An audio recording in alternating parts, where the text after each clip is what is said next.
So episode 1 of season 2 is out now. And I think we touched on BBC then, did we not? I feel like we're often talking about the BBC. Yeah, and I feel as though they're getting a bit of a hard time. But yet again, another week goes by and another highly and wholly avoidable controversy, which for a podcaster is not great, but I was lost for words when I saw that unravel. Do you want to tell our listener? I mean, it's been all over the news. I'm assuming that the listener will know, but if you don't, at the BAFTAs, there was an incident where John Davidson, who was the subject of a film about Tourettes, he suffers with Tourettes. The film's called I Swear. Was sitting in the audience, and Michael B. Jordan and Delroy Lindo had come on stage to accept an award for Sinners, and he shouted out a racial slur rather loudly, which you would have thought might have been cut out by the BBC, but for some reason they claimed they didn't spot it when they were working on the edit in the van. Which I find really difficult to understand. Well, of course, this harks back to Glastonbury and their inability to, I guess it is a sort of censorship, but actually I think that the decision should be made to cut it out first and have the debate afterwards. But what they have done now, yet again, is let this thing play out. To the horror of, I would say, 99% of the people. And it's horrific. Well, I think what's interesting is it sparked a lot of debate. And there is an argument that, by leaving it in, they have got everyone talking about what are the rights and wrongs here. Because there's a bunch of things at play. Firstly, it was deeply distressing to be subjected to that kind of racial slur, and particularly in such a public place when you're accepting an award. But also, he didn't do it voluntarily. It was just an accidental thing that he did. So then the question becomes: should he have not been allowed to be in the auditorium? Then we're not including people with disabilities. We're hiding them out of sight. There's a lot of questions around it.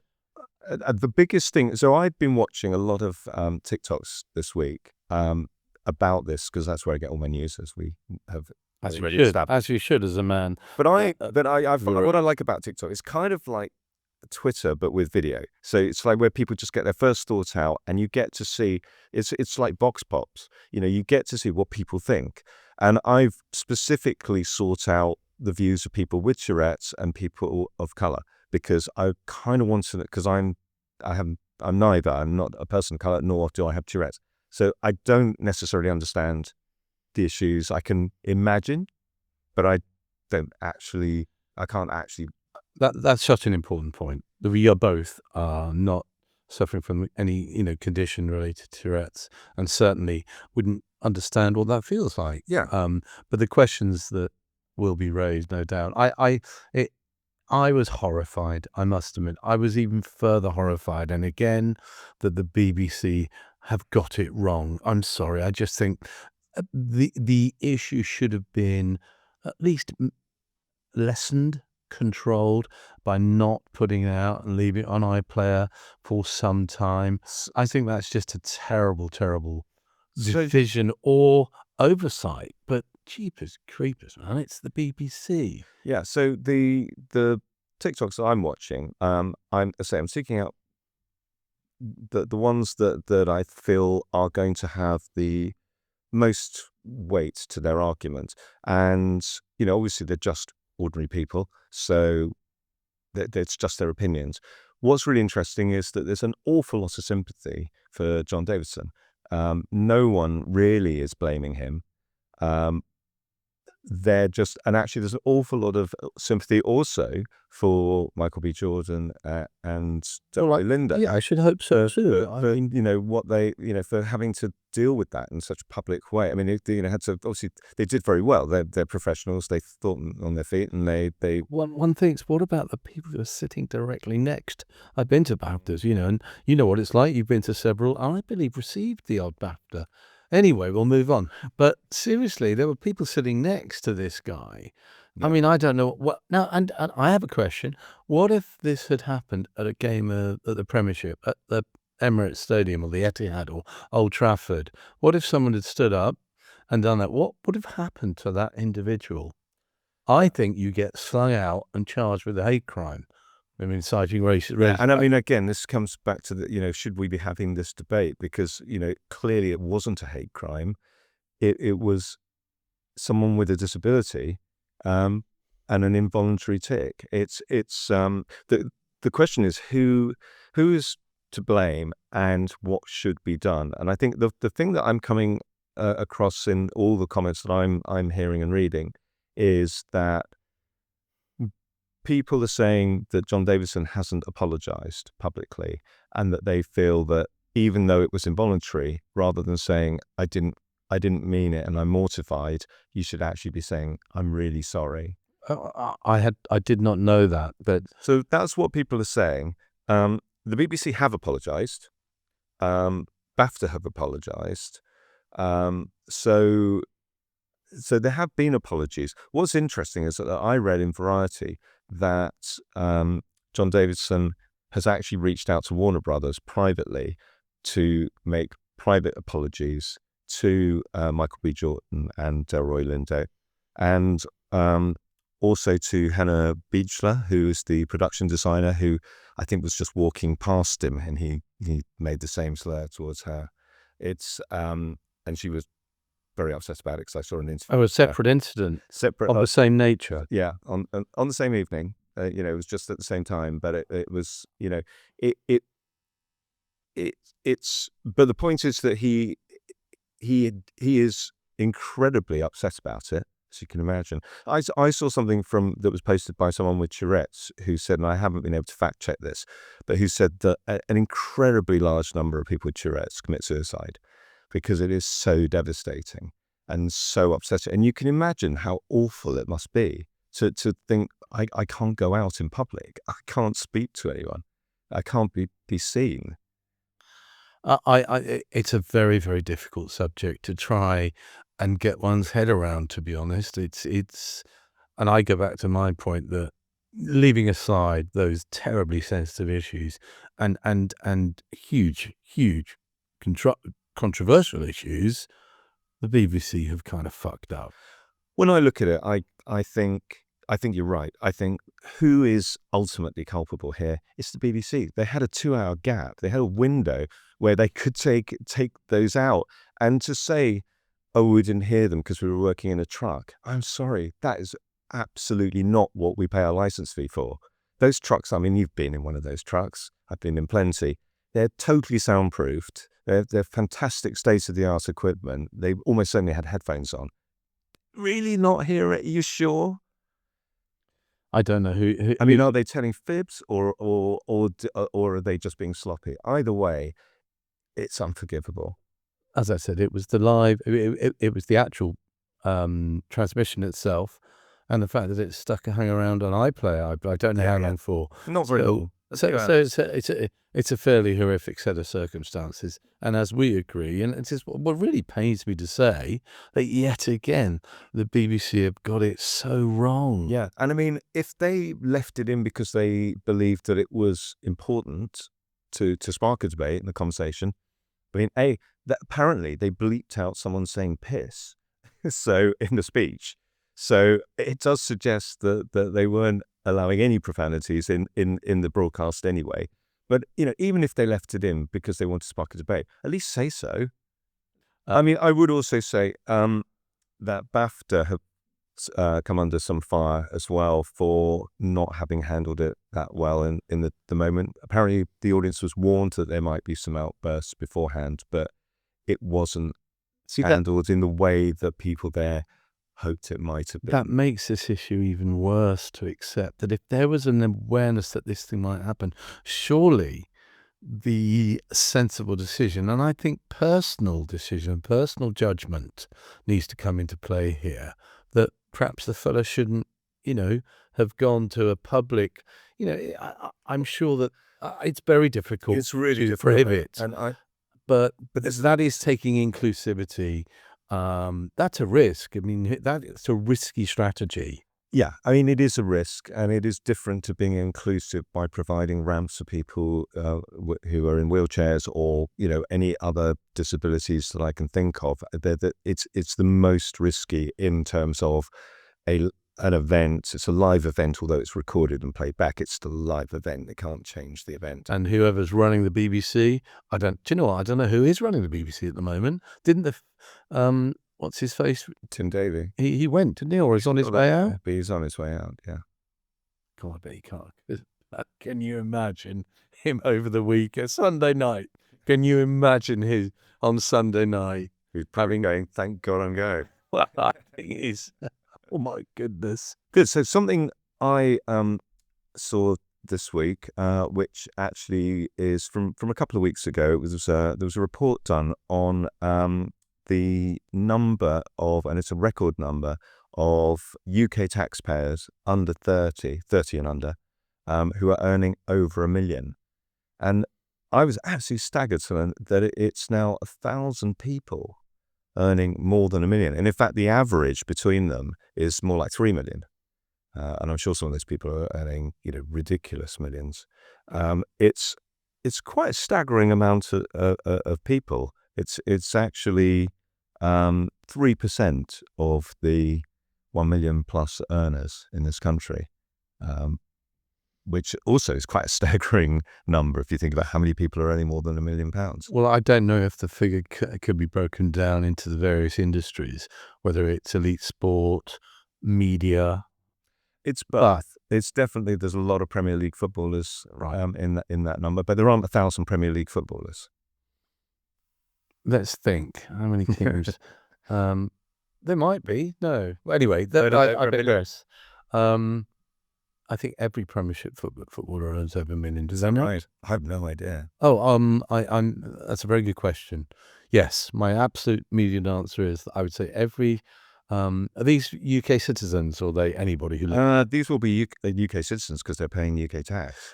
Yeah, I don't know how many UK citizens play in the Premiership. Anyway, we digress. But I assume if you're playing in the Premiership and you're earning your money in the UK and you're a resident here, you're paying your tax here. I think this stuff does beg the question about the levels of pay, the levels of one's rates, if you like, your rate card. In the good old days, if you're a model, you have a rate card, and it was usually slapped to the back of your picture. Your picture would be on the 10 by 8, and then flip it over, and would be your skills and your daily rates. And it was very much a hard copy kind of business. What is interesting, that still exists to a certain extent, but models are called content creators, as the listener knows. We've touched on that. And their vital statistics, which anyone who's older than us would know very well, was a very often used phrase to describe the physical attributes of a model.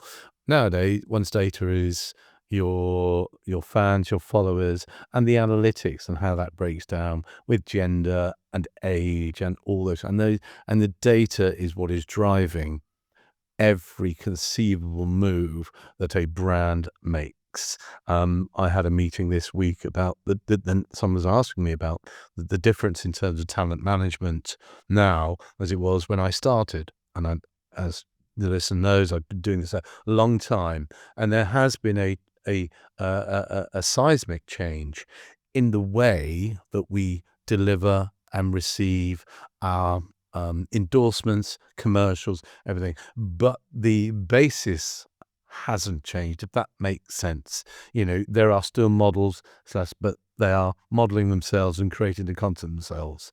Okay, you don't go to a studio anymore. You go somewhere and create that content. And then the basis of whether you get hired or not is 99% of the time based on your data, It's no good going outside, taking a selfie and sticking it up on your channel, your chosen channel. You have to work that. And we've touched on this about our general social media discussions. Well, it's still, and not only do I maintain my opinion, but I think in some ways it's even more acute, this issue of getting followers. So, I mean, I think this is a really good news story. I mean, I was really surprised, but also it made me think, wow, there's an industry. from age 15 to 25, or let's say from when I was from 15 to 25, when I was developing what I was developing, and certainly in my working career in my 20s, I did no self-promotion whatsoever. In fact, I shied away from it. I found it, and so relatively recently, I think that, I may have touched on this before, if you're a young artist and your manager's getting more publicity than you are, or doing more online than you are, I think you've got a problem with your choice of manager. I feel very strongly about that. But self-promotion has always been, this is quite interesting. Americans, I think, have always been a lot more comfortable with self-promotion, or certainly appeared to. It's a very un-British thing to Well, it's promote yourself. really, really interesting question. Is reactive promotion is, oh, you're really good at it, or there's, before anyone has said a darn thing, you're out there proactively promoting yourself. And, that is what's, my well-known thoughts on this, that it clutters the market. If you ain't any good, please don't bother me and bother us with your... Well, the great thing is you can swipe away really quickly. Yeah, but I the whole notion of swiping, I'm the worst. I'm such a hypocrite, as you know. I don't enjoy the whole swiping process, but end up, doing a lot of it. But It's actually made me more clearer about what I think is good, and also more selective. I think it's helped me be more critical without sort of fear of offending. So, I've certainly got better at this as I've got older. I find it a lot easier to tell people, to give people negative feedback. I'll dress it up in a shit sandwich, obviously, Yeah. but I feel that I feel, this sounds like I'm going off topic, but I'm not particularly. I think if somebody's come to me for advice or an opinion, telling them, yes, it's really good, keep going, when it's not, is just not helping them. It's actually doing them a massive disservice. They've taken the time and effort to contact me, to come to me, to play me their stuff, or show me their stuff. And the least I can do is tell them if I think it's shit. And I think what I need to do is, is find ways of doing that aren't hurtful. And but actually, some of the best advice I ever had was deeply hurtful, and I'm still bitter about it today. But it drove me to prove them wrong. I think that in life, you just have to, you're going to choose your own approach. One of the tricks of my trade, or I think they call it a hack, or is that if you say, if you're really questioning whether there is any talent there, or it sounds or looks any good, I would encourage somebody to go away and start posting and see what reaction you get. And if you come back and you've had 10 people click on it rather than 500, that's a fair. It sort of softens the blow of you turning around and telling them it's shit in the first place. I mean, that's exactly what you should be doing, but I'm too spineless to do that. And that's where my slight aside was going, which is that by swiping away the stuff you don't like, I find it's a really good way of clarifying in my mind what I think is good and what isn't, and what's hooking me in 5 seconds. Because as we know, the first 5 seconds, I know if I want to watch the next 10 or 30. Well, it is the intro. We can talk for hours about intros to music, and Beat the Intro is still one of my favorite games. But I just wanted to go back to the notion you floated about content creators having a legitimate place in the media industries. Well, not only can I confirm that, and that's been around for a little while, because brands have invested heavily in their own content creation, and I'm involved currently in F1. Very luckily and blessed, as is most of my career, to have been given the opportunity to get more involved in motorsport after over the last 2 or 3 years, and the content creation around the activities of racing teams and drivers is absolutely stunning. The quality and the quantity that they put out, and it's not just for the elite. You can see it down the levels and age groups.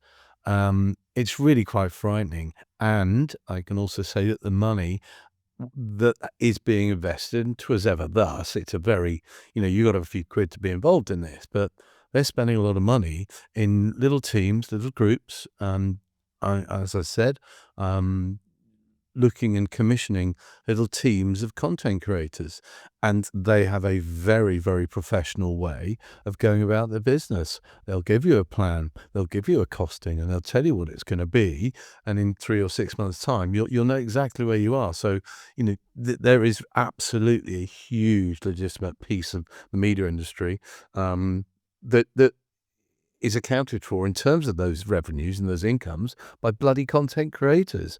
I mean, I don't know how we incorporate that as riding the showbiz wave, but I suppose we could.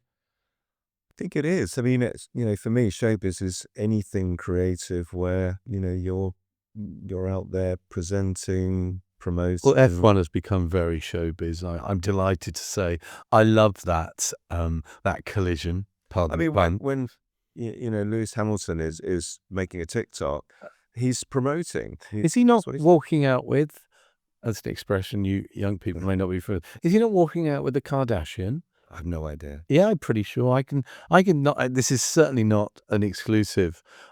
Something, as you've touched on something that I always find quite interesting, and I was curious, really, which is the number of celebrities who date other celebrities, or media figures, or whatever. I wonder how much it's that they feel that they are like-minded, and how much it's just simply that when you've got a certain kind of value, that you want a similarly valued partner. Celebrity partnerships. What an interesting rabbit hole to dive down. Maybe not this time, but Well, I may have mentioned, I think in series 1,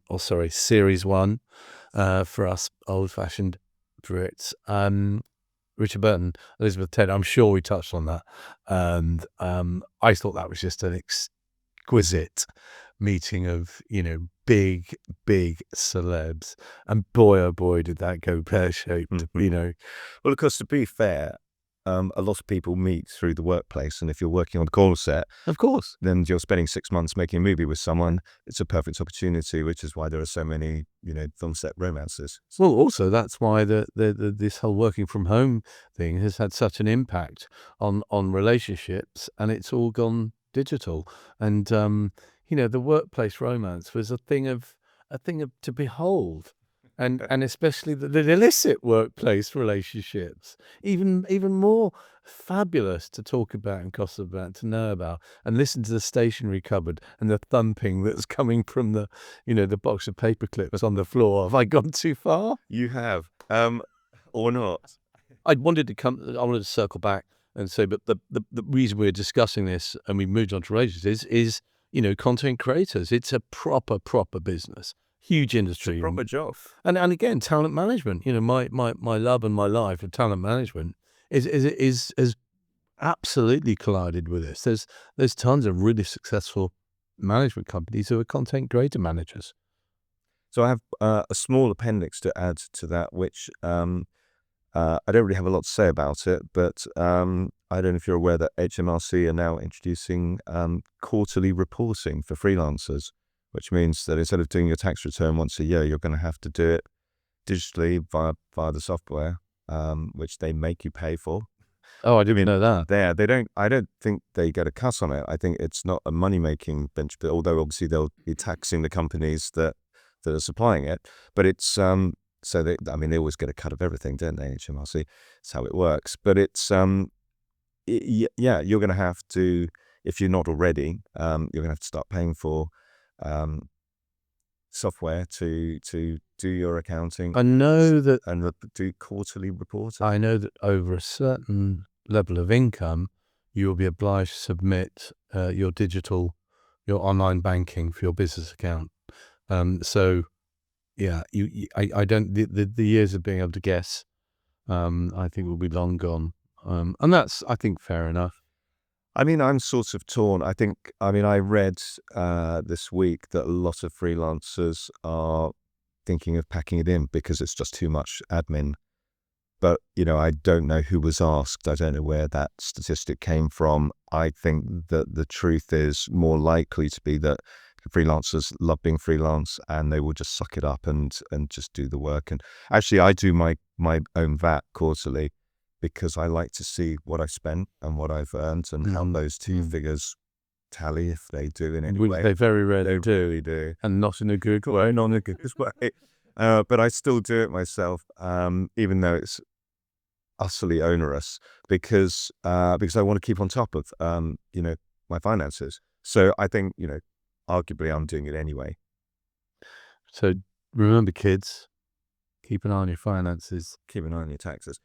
And I've always pay your tax. And that was actually the sort of postscript of this story about these high earners, which is that most of them, because they are 30 or under, need to plan ahead really efficiently, because obviously there's no knowing how long that career is going to last, particularly if you're a Premier League footballer. Excellent. So on to Irving Azoff and the YouTube and Billboard row. And I know you've got some thoughts about this. So, I may need your technical expertise to define the difference between an active stream, which is and a passive stream. So, okay. I mean, it's you're also going to, I don't even know if you're referencing this, you may be, the difference between a stream and a download. Because the download is the royalty is calculated differently to a stream, but a stream is, if it's buffered, effectively downloaded to your phone or whatever device you're using, but I'm just going to assume everybody listens on their phone these days. So is it a download because it's been buffered, or is it just a stream? How do we define all that? I'd spent many a jolly hour discussing this at PRS. Of course, and that's where it becomes very important. And sadly, as dull as it is, it's quite important because people need to be paid for their. Well, and a download is arguably more valuable than a stream because it's less ephemeral. Irving Azoff, and for those who don't know, is a legendary figure in the music business. I mean, he's got to be nearly 80, if not more. I feel like he's been around for years. Around for the whole of the famously managed the Eagles, but a whole load of others, trust me. And I believe his son manages Harry Styles. So it's a family business. But the name Azoff is synonymous with big, fat dollar checks flying around the halls of the industry in America. And his argument is that YouTube, especially, was his thing, need to be paying their dues to the artists. And the argument was, well, a YouTube stream has a different value. And that needs to be sorted out, which is absolutely fair. We don't need to go into the minutiae about this, but it's the age-old thing that people do need to be. And of course, YouTube it now accounts for so many people's enjoyment of media, so much more. And it was very interesting that you raised this because this week, Ted Sarandos, the head of Netflix, who was in town in London at the BAFTAs, funnily enough, was interviewed by Amal Rajan on BBC Radio 4. And I like Amal very much. It was a good interview, actually. We're talking about the takeover.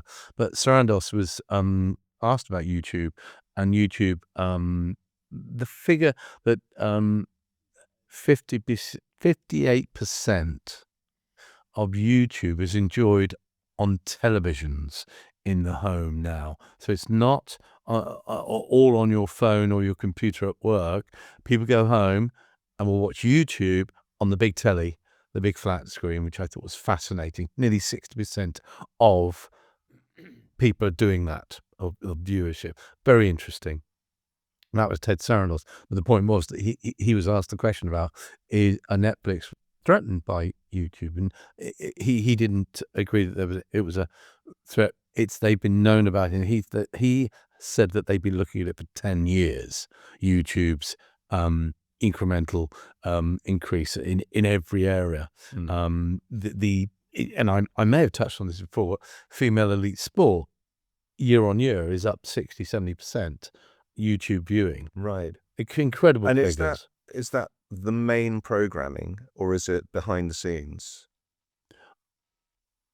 And in terms of, So I mean, are the women's elite sports being uploaded to YouTube by broadcasters who are actually filming the very much main so. content using it as a channel? It is absolutely, for example, touching on F1 again, F1 will have their own channel, F1 will put it out, and you can see news broadcasters will be putting things on YouTube, all branded and labeled CNN or whatever, and very much so. And it's, of course, 4K, high quality. It's interesting because I don't use any of those. What I love YouTube for is the user generated content. That's what it started as, and that's what I guess again, perhaps partly because of my age, I don't know that I that's what I know it for. So that's what I go to it for. It's the place I go every time I don't know how to do something with some of the camera or the microphone or something, and so I use it almost like a learning channel. It's almost like the global operating instructions for everything. Yes. Cars, mending a tire, doing this and that. Going back to the Irving Azoff thing, I think a little bit of history for anyone that doesn't know and actually cares. Back in December, YouTube basically slightly threw its toys out of the pram with Billboard. So Billboard have the official charts in the US, and YouTube said it was going to remove all its data and not give it to Billboard because they didn't feel like Billboard were giving enough weighting to the data to affect the charts. And Billboard said that, it was basically down to the value that YouTube placed on it financially in remuneration. So then in January, they did actually pull all of their data. So Billboard now currently, as far as I know, doesn't have any data from YouTube. So that doesn't affect the charts. So this is where this came from. And is that on the basis that people aren't physically paying what they deem to be a proper value? They're sort of, as I said, reactively watching or watching it as in the background. Yeah, they're not committing to the track. Maybe I think someone somewhere has made a judgment on the value of this. Someone at Billboard has said, a committee has said, in order to chart, you need to have invested either in a download or something about what the person is, and if the person isn't investing much, it's a cursory glance that can't be treated as going, how the hell do you work that out? I know it's so easy in our day where physical product, money changed hands, and a sale had been made and was registered as a sale. It was that simple. Apart from the people who were scanning it twice under that was when barcodes came in. It was a riot because people were fiddling, but prior to barcodes, you'd write it down in a book and have to submit it, and there was only a sample of shops. It was called what's known as a chart return shop. So a record shop that would return its chart numbers. So chart returns, but that was the big thing. So yes, people went round. And I remember in the early 80s, going round to my local Our Price, I think it was, and actually asking them, are you a chart return shop? Because I wanted my purchase to count. Of course. So I think the interesting thing there is that Irving Azoff is pretty mad with YouTube, but he is actually citing the good guys as being people like Apple and Spotify.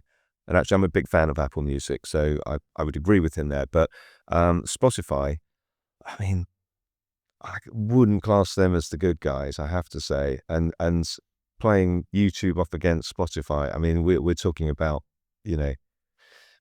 ever decreasing varieties of worseness. I I can only speak from my personal perspective, and as a bloke who's, hurtling towards, his prime, my usage isn't really, but I think my daughters are 80% Spotify, 20%, no, that's a lie, half Spotify, and the rest is made up of social media / YouTube / whatever you call it. And Netflix, and of course. So my point being that has to be considered. Azoff is right. Everything needs to be considered, and Billboard to a certain extent have got to open their eyes, and accept that there's a lot of ways to do this, and in Billboard is been around for years, should know better. Well, I think that's the thing. Is the question is what's more important, consumption or the value to the people that actually are making that music. I think what this is an attempt to get more value for the creators, and that can only be a good thing. But I think this highlights something that you and I touched on before, that you can have really successful, I'm saying micro careers, I'm just comparing them with the big Billboard stars, but there are plenty of other bands and performers who are having a great time selling out small gigs and having great little, without even bothering with traditional charts and traditional broadcasts. So I don't know, it's fun. It's fun, bit frustrating. But I bet there's bands that I know that you don't know and I think are great. I can't imagine why they're never appearing on a Billboard chart or a UK singles chart. Yeah, no, that's absolutely true. Great. Well, that wraps up this episode, and hope you'll join us on the next one. You've been listening to Riding the Showbiz Wave with myself, John Fowler, and me, Drew Masters. I couldn't remember my name there. which, it's a basic challenge for any content creator, which of course we now are. And I put that on my resume as soon as we'd done the episode. Well, Influencer. I didn't, because influencer is so last year. We are now content creators.